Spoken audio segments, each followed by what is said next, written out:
You buy games and never finish them? You collect old games that you never beat. Well, I'm Tennessippi, and this is a series where I play through the games I've collected over the years. Games are selected at random, and the criteria for completion explained in each video. So if you're ready to finally see some ending credits, stick around and let's jump into the next title. Titan Quest is an action RPG set in ancient mythological Greece, Egypt, and Asia. The Titans have escaped their prison, wreaking havoc upon the earth. The gods seek a hero who can turn the tide in an epic struggle that will determine the fate of both men and gods. Developed by Iron Lore Entertainment and published by THQ, originally releasing June 2006, with the Immortal Throne expansion releasing March 2007, an anniversary edition released August 2016, which combines the original and expansion, as well as many quality of life, balancing, and bug fixes, as well as adding in Steam Workshop support. For this review, I'll be focusing on the anniversary edition on PC, although this game is available on most platforms, including mobile.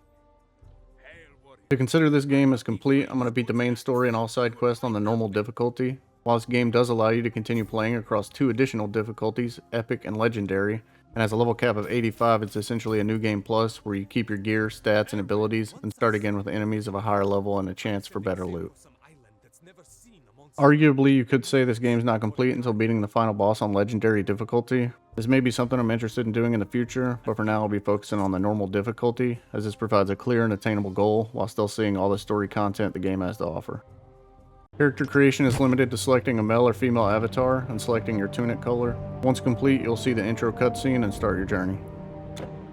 The tutorial consists of tips that will pop up on screen and provide a text description of various systems within the game. Whenever you interact with something new, the game teaches you about it with a pop-up. This is fine, as most systems are self-explanatory and you're able to go back and read a tip at any time. Immediately, you'll come across a farmer whose horse is being attacked in a field and you must save it from monsters. This provides a decent enough explanation of the quest system, allowing you to pick up and complete a quest quickly while also providing you an intro into the combat system.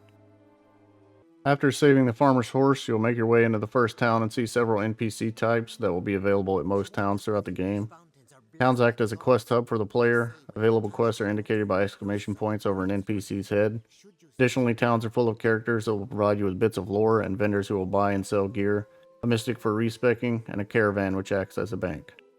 The UI is pretty basic, with a hotbar, health and energy meters, a mini map, and menu buttons. It serves its purpose and allows you to switch to the original game's UI in the menu, which is a nice touch.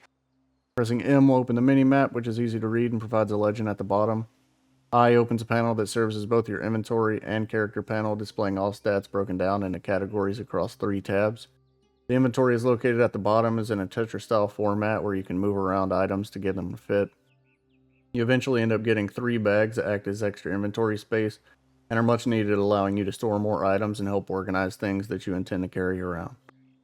After hitting level 2, you'll gain access to your first of 2 mastery selections. There's a total of 11 different masteries to choose from. 9 masteries are available with the Anniversary Edition, and 2 are accessible with DLCs. Each mastery provides a unique talent tree with different skills and passives, and the ability to select a second mastery when reaching level 8 allows for a wide range of customization. Once selected masteries cannot be changed, however you can respec the tree in exchange for gold at a Mystic NPC by paying a small fee per skill point refunded. This allows you to try out different builds within the 2 masteries, but needing to make a different character if you decide the mastery combination you selected isn't for you. Leveling up is going to give you 2 attribute points that you can put into one of 5 different attributes for your character. It'll also give you 3 points that you can use in your skill trees to unlock new skills or passives. Combat for me started off super slow due to picking up Earth Mastery first, and applying my points into extra melee damage and a fire aura that would burn enemies in an area effect around the character. Once picking up Warfare as my second mastery at level 8 and focusing on dual wielding and attack speed, the combat came more fun because each time I hit an enemy, there'd be a chance to hit with the offhand as well. Pairing that with an ability to charge towards an enemy and deal damage to everything in an area stacks well with the fire aura. After gaining a few levels, I was able to start rushing from pack to pack, burning enemies with fire while simultaneously smashing them in the face. Additionally, I ended up putting points in attacks that could trigger and attack multiple enemies at once. It wasn't long before the gear I obtained complemented the skills I was using. Focusing on fire, damage, attack speed, and energy regeneration stats allowed me to complement my build and to slow down the constant tick of the fire aura's energy drain. The game allows you to have 2 sets of weapons that you can switch between on the fly, allowing me to prioritize a movement speed set of weapons and my monster slaying weapons. helping me move from pack to pack even faster, or assisting in runbacks after I had died. Dying never felt too awful due to the fact that when you die, you don't drop your inventory. Instead, a grave marker is placed at your place of death, and you lose a bit of experience. Moving back to the location of death allows you to recover the experience, and since you still have your gear equipped, you can immediately pick up where you left off. In addition to health and energy regeneration stats, you can use potions. I found myself buying them in stacks of 1 to 200 because you'll constantly be using them. Finding the right time to run away and use potions to regen health and energy became a critical part of combat, and I quickly replaced the default keybinds with mouse buttons for quicker access because life or death relied on consuming them as soon as they come off cooldown. The environments in this game are absolutely awesome. Notable locations being Sparta, Athens, the Great Pyramids, the Great Wall, the Jade Palace, Olympus, Elysium, and Hades Palace. All the environments gave a unique look and feel. Maps are broken down into different zones that blend well together and are just big enough to get lost in. I found myself sticking to the outer edges of the maps, finding the way forward, and then circling back around and clearing the fog of war on each zone, also looking for caves or dungeons. I really can't say enough about the environments in this game. They are really a standout feature and part of what makes this game so memorable. As far as the story goes, I feel they missed a real opportunity here, as thematically the game is awesome and I wanted to jump headfirst into a lore-filled world. Even though the game provided a story which wasn't terrible, its delivery was executed through half-hearted voice dialogue and optional conversations with NPCs. There could have been better ways to progress the story with events and cutscenes. At one point I actually broke out laughing when I realized that human NPCs' hands are in the shape of finger guns. From that point on, no matter what they were saying, all I heard was pew pew as they flailed their arms about. The story felt like I was just chasing a big bad guy from point A to point B, and the final confrontation had no real big build-up. After defeating the final boss, I looted him and just stood there with nothing happening. Confusion set in and I figured it had to be a bug. I reloaded, beat the boss again, this time resulting in an NPC spawning and saying a few lines of dialogue before opening a portal that led to the credits. I understand this is a game where hitting ending credits for the first time is just the beginning, but I couldn't help but feel let down by the lack of any real ending. Quest objectives are pretty straightforward, mainly being go here, get that, and return, with a few quests that actually stood out.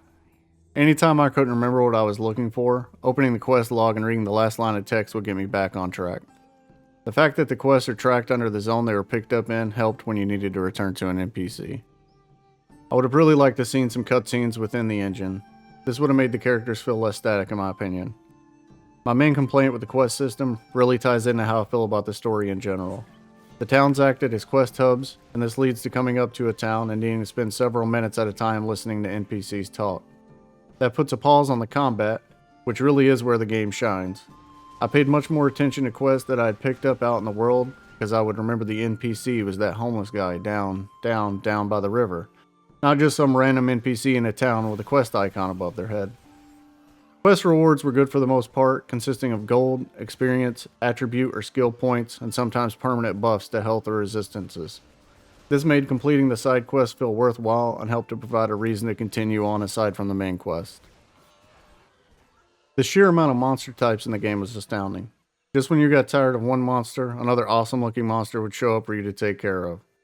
The introduction of new monsters was well paced, and discovering new monsters all the way into the last act made you continually want to see what new zone was coming up and what monsters were going to be in it. Monsters never felt out of place, and the developers did a really good job placing the right monsters in the varying environments. Some monsters are definitely harder than others, and there was always the threat of getting stun locked or having your health burned down so fast you couldn't make an escape.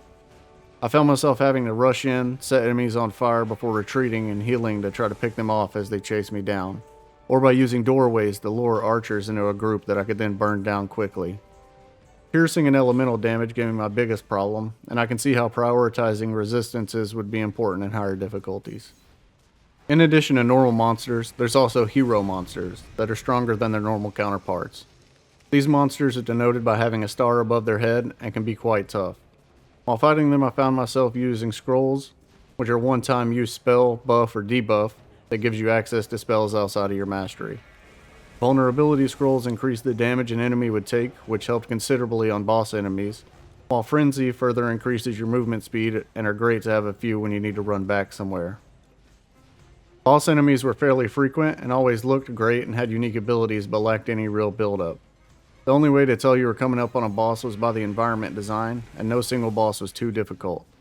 This is mostly due to the fact that if you die during a fight, you can go back to the boss and it hasn't regenerated any health, so you basically pick up where you left off. I felt this mechanic is fine for normal difficulty, as it allows players to still get through the content, but hope it's removed in the higher difficulties because bosses should be challenging, and it really just allowed you to continue on without any way of failing.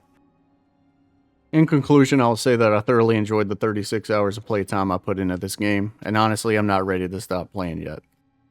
Titan Quest to me is a return to the old ARPG, a game that was able to trigger a nostalgia vibe without me having ever played it.